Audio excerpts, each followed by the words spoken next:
Beloved people of South Africa, this is Mandisa Mthembu. Before you get all excited about the Constitutional Court judgment, I want you to rethink what does this whole thing mean for us, because it's just a derailing of justice. It's just a waste of everyone's time.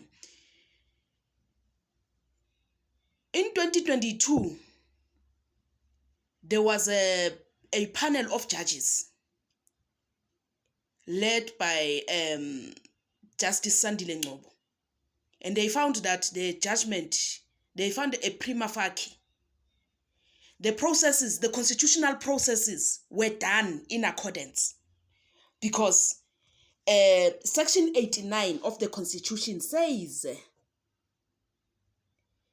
that without delay, that if there is something that the president is being suspected of, that there must be an inquiry into whether there had been a serious violation of constitution or law, serious misconduct, or the inability to perform their functions as the office. The processes were done correctly, and a prima facie case was established.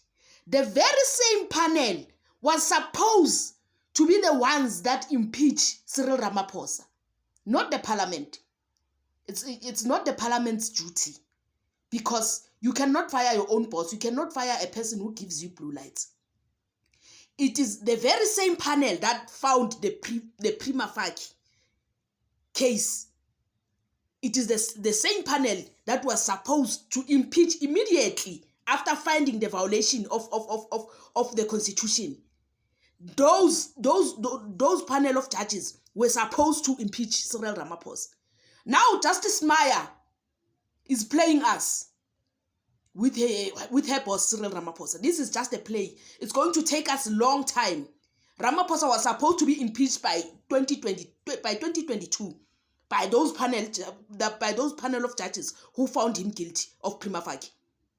So now it's going to take another 7 years to take Ramaphosa down. It's going to derail the justice of South Africa. He's going to sit there and rule. This is why I'm saying this constitution is biased. This constitution, it does not serve us, the people of South Africa. It must fall. We can't allow another process, because a process was done by judges. And the constitution says in the Section 89, Section 1, the judgment, the Section 981, ad hoc committees and whatever impeachment committees are inadequate for Section 89. You cannot get people from parliament to fire their boss, their president, because of their familiarity and the benefits they get from them. ANC, you cannot expect ANC to vote against Cyril Ramaphosa. You cannot expect someone to vote for the person who gave them salaries. So Mandisa Maya is playing games with us with that Cyril Ramaphosa. Cyril Ramaphosa must be impeached with immediate effect by Justice Sandile Ngcobo and those panel of judges who found a Prima Facki case. This is all I wanted to say. We cannot wait any longer for political Mickey Mouse to make a public spectacle in parliament and fight and try to win small political battles. Ramaphosa must be impeached with immediate effect by those panel of judges who found a Prima Facki case against him. He was supposed to be gone by 2022. For us, we know the law. We know how the law operates. We cannot be fooled by politicians and the judges who are in their pockets. Thank you.